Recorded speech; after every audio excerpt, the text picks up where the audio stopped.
Salut à tous, c'est François Rousseau. Si vous êtes passionné par les voitures, vous êtes au bon endroit. Continuez à regarder, on va entrer dans le vif du sujet. Dans de nombreux pays, le permis de conduire est l'un des principaux documents d'identification, et dans certains pays, il remplace même le passeport intérieur. En Russie, la tendance est la même et le permis lui-même a changé par rapport à l'ancien modèle, s'alignant davantage sur les documents internationaux. Ainsi, depuis le début de l'année 2015, les catégories de permis de conduire précédemment valables ont été considérablement élargies, avec l'apparition de nombreuses sous-catégories, chacune d'entre elles précisant la liste des véhicules à moteur qui donne le droit de les conduire avec le marquage correspondant. Il convient de noter que, selon la législation actuelle, la conduite d'un véhicule dont le marquage de la catégorie ouverte ne correspond pas à celui du permis de conduire est assimilé à l'absence de permis, ce qui est automatiquement sanctionné par une lourde amende de 5 000 à 15 000 roubles. Il convient de noter que de nombreux conducteurs ayant une longue expérience ignorent presque tout de ces changements. Ce matériel d'information leur est destiné, ainsi qu'aux citoyens qui ont l'intention de devenir titulaires d'une UEV dans un avenir proche. Information contenue dans l'UEV. L'apparition en 2011 d'un nouveau type de certificat est une mesure qui a été mise en œuvre pour faire en sorte que l'EI corresponde aux normes internationales et permette aux citoyens russes de voyager sans problème dans d'autres pays. Le document contient plusieurs niveaux de protection, notamment une grille de protection d'une certaine géométrie, des filigranes et des inscriptions réalisées à l'aide d'une peinture fluorescente spéciale. Toutes les informations figurant au recto et au verso sont identiques à celles de la licence précédente, à ceci près que toutes les mentions en russe sont dupliquées en latin. Les données figurant sur la licence sont suffisantes pour permettre l'identification complète de la personne. Examinons de plus près le contenu du permis de conduire en cours de validité. Aspect du permis de conduire. Le permis de conduire moderne est un morceau de plastique de 54 x 85,5 mm laminé sur les deux faces, avec des bords arrondis de couleur bleue, passant doucement au rose sur l'autre face. Le document étant en plastique, sa délivrance est soumise à une taxe d'État. Au bas de l'UEV, des deux côtés, se trouve une chaussée avec des marques interrompues au milieu. Le recto du permis de conduire comporte une inscription identifiant le document permis de conduire. À gauche de cette inscription figure l'abréviation RU, qui indique l'état dans lequel le permis a été délivré. En dessous et à gauche des inscriptions susmentionnées figure une photo du titulaire d'une taille de 3,0 x 2,1 cm couleur, réalisée uniquement en pied, la présence d'une coiffe n'étant autorisée que pour certaines catégories de personnes, croyants, dont les normes religieuses ne permettent pas de se montrer en public tête nue, mais il est interdit de cacher l'ovale du visage. Si le titulaire porte des lunettes, celles-ci ne doivent pas être foncées, teintées. Sous la photo figure la signature personnelle du titulaire du permis, qui doit correspondre à la signature figurant dans le passeport. Les informations suivantes sont inscrites à droite de la photo: nom de famille, ici et même sous l'orthographe en langue russe, une duplication en latin est donnée. Prénom patronyme, également avec translittération. Date lieu de naissance du titulaire du permis. Toutes les données étant numériques, il n'y a pas de translittération. La date de délivrance du document, suivie de la date de validité. Le service de la police de la circulation qui a délivré l'UEV. Le numéro série du document, 4 premiers chiffres moins série, 6 chiffres suivants, numéro. La région de résidence du titulaire du permis.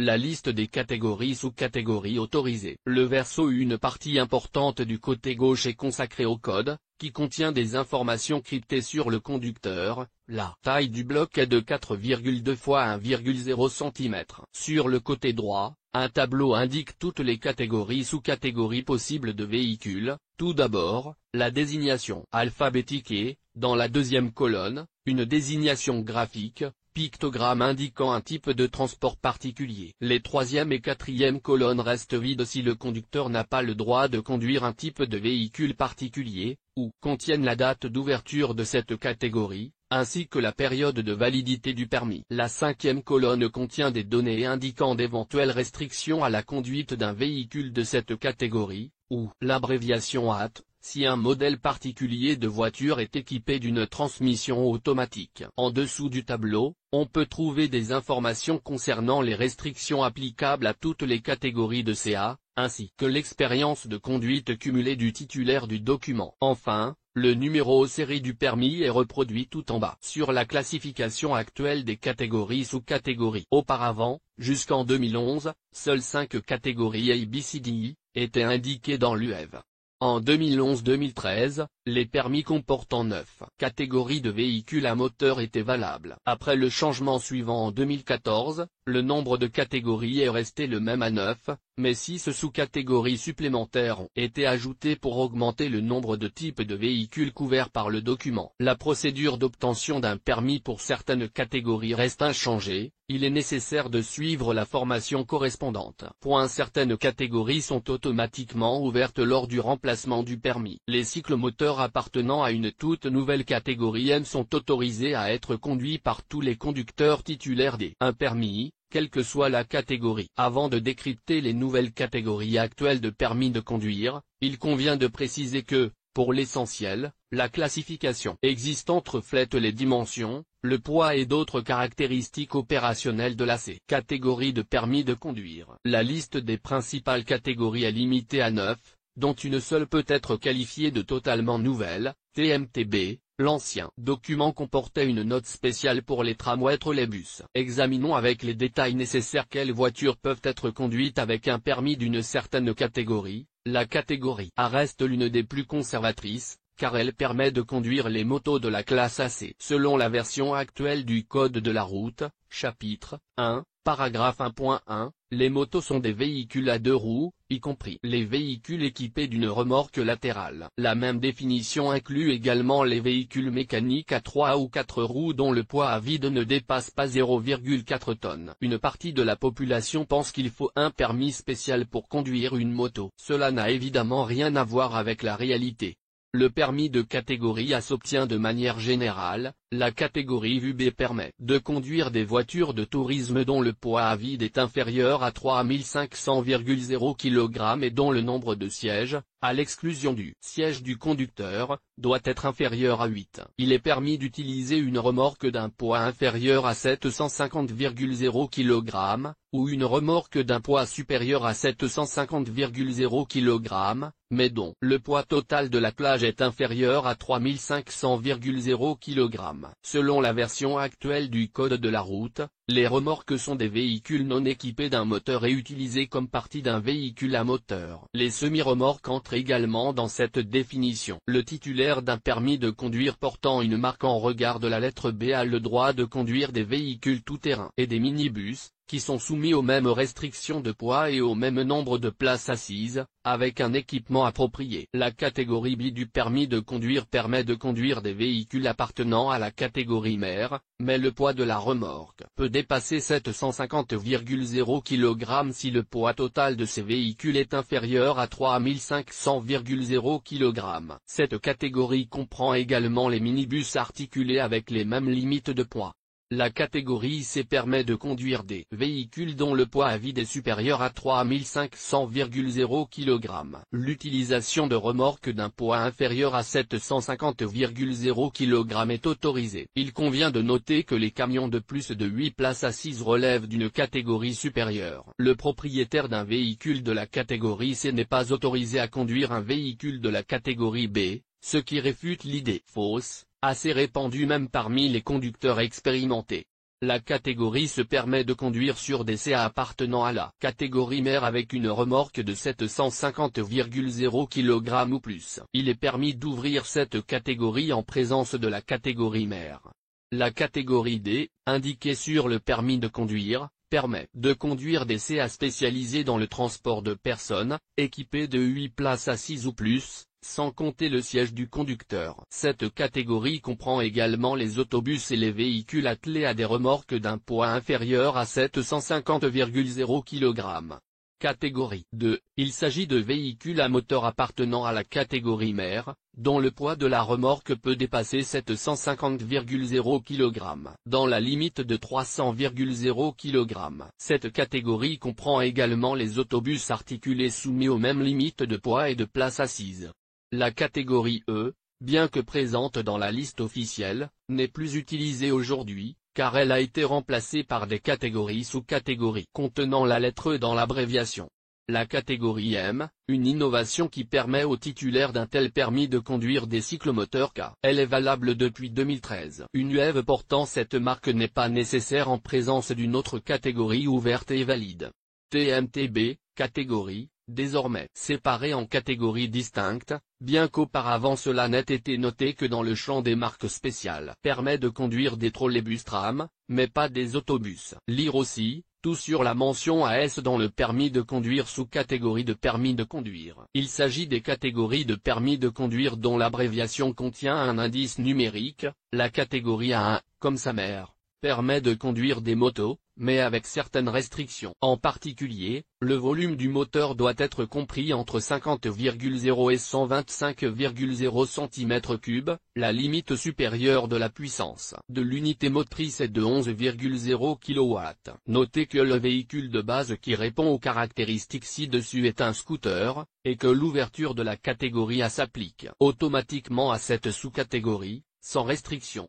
La catégorie B1 du permis de conduire se distingue du permis parental par la présence d'un certain nombre de restrictions. Ainsi, le poids à vide d'une telle voiture ne doit pas dépasser les limites de 0,55 tonnes, le volume de l'unité de puissance lorsque le véhicule est équipé d'un moteur à combustion interne doit être inférieur à 50,0 cm3, et la limite supérieure de la vitesse maximale est limitée à 50 km/h. Lorsqu'un tel véhicule est équipé d'un moteur électrique, le poids de la batterie n'est pas pris en compte dans le poids à vide. Le poids à vide s'entend comme le poids du véhicule sans tenir compte du chargement conducteur-passager, mais en tenant compte du poids de la roue de secours, des outils fournis avec la voiture en usine, avec remplissage complet de tous les liquides techniques, y compris le carburant, Ghoster 41.7399. La catégorie B1 inscrite sur le permis de conduire peut être utilisée pour conduire un tricycle quadricycle, mais pas un quadricycle. Il ne s'agit pas de concepts identiques. La catégorie C1 du permis de conduire diffère de la catégorie parentale en ce sens que la limite supérieure du poids autorisé est limitée à 7500 kg. Toutes les autres exigences sont les mêmes, possibilité d'utiliser une remorque de moins de 0,75 tonnes dans le cadre d'un attelage. Impossibilité de conduire des véhicules appartenant à la catégorie D. Le fait d'appartenir à la catégorie C ouverte donne automatiquement le droit de conduire des camions appartenant à la sous-catégorie C1.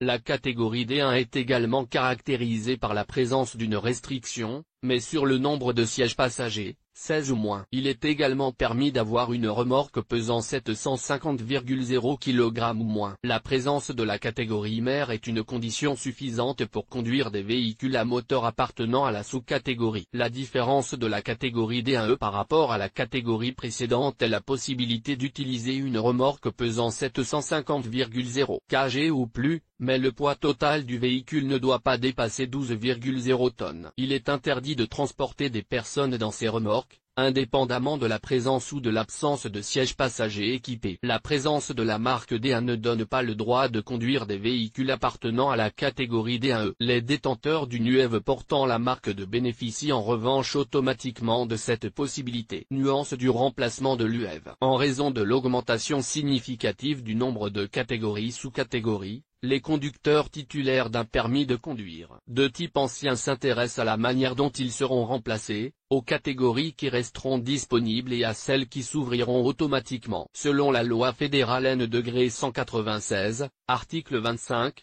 sur la sécurité routière, nous avons le tableau suivant: ancienne catégorie, nouvelle catégorie disponible. Note A1B, un véhicule à moteur équipé d'un guidon ou d'une tige de selle pour moto. B1B, autre que véhicule à moteur équipé d'un guidon ou d'une selle de moto. C1C, D1D. Ce C1EB de D1E s'ouvre automatiquement. Il suffit d'avoir l'une des catégories ouvertes énumérées ci-dessus. Procédure d'ouverture d'une nouvelle catégorie. Il n'est pas rare qu'un conducteur ne soit pas satisfait de sa capacité à conduire les véhicules figurant sur son permis. Dans ce cas, la procédure d'ouverture de nouvelles catégories est similaire à celle des débutants. Il faut suivre un cours de formation dont la réussite permet d'être admis à l'examen en 3 parties de la police de la circulation. Pour devenir cadet d'une auto-école, la liste suivante de documents est requise: le passeport d'un résident russe. Les informations contenues dans le document principal seront incluses dans le contrat, ainsi que d'autres données d'identification, nom complet, numéro de téléphone de contact, adresse de résidence, formation, lieu de travail actuel. Un certificat médical F083U89, pour lequel il est nécessaire de passer un examen médical avec la participation d'un certain nombre de spécialistes. Les hommes de moins de 27 ans doivent présenter une carte militaire, service militaire obligatoire, PS. 3 photos de 3,0 x 4,0, les images en noir et blanc sont autorisées, qui seront utilisées pour la carte personnelle médicale. En règle générale, le paiement de la formation se fait à l'avance, mais certaines auto-écoles pratiquent le paiement échelonné. Après avoir suivi l'intégralité de la formation, vous pouvez passer l'examen d'état portant sur la connaissance du code de la route et l'aptitude à conduire un véhicule à moteur. Cet examen est généralement précédé d'un examen interne, sur la base duquel il est déterminé si le candidat est autorisé à se présenter à l'examen de la police de la circulation. La police de la circulation exigera sa propre liste de documents, notamment un formulaire de demande, qui est généralement remis à l'auto-école après avoir été rempli. Le passeport d'un résident de la Fédération de Russie, un certificat médical. ou le document d'enregistrement. Un certificat attestant de la réussite de la formation. Un reçu confirmant le paiement de l'examen d'état. Une photographie, si le permis est automatiquement présenté directement à la police de la circulation, elle n'est pas nécessaire. Lire aussi, mémo à l'attention du conducteur lors de la communication avec un agent de la police de la circulation après avoir déposé la demande, accompagnée d'un ensemble de documents, auprès du service de police de la circulation le plus proche. Celle-ci doit être examinée et le demandeur se verra assigner une date, une heure et un lieu pour l'examen d'état. Toutes les activités, y compris l'examen lui-même et le remplacement du permis de conduire, se déroulent au lieu d'enregistrement du candidat ou à son lieu de séjour résidence. L'examen proprement dit se déroule en 3 étapes, sauf pour les catégories M et A, vérification des connaissances théoriques des règles de circulation, conduite sur site et en conditions urbaines. La partie théorique est un examen automatisé dans un laboratoire informatique. En règle générale, la composition du groupe varie entre 10 et 20 personnes, et chaque candidat se voit attribuer un ordinateur sur lequel se déroule la procédure elle-même. L'examen théorique consiste en 20 questions sélectionnées de manière aléatoire parmi un ensemble de 800 questions. Chaque question dispose d'1 minute,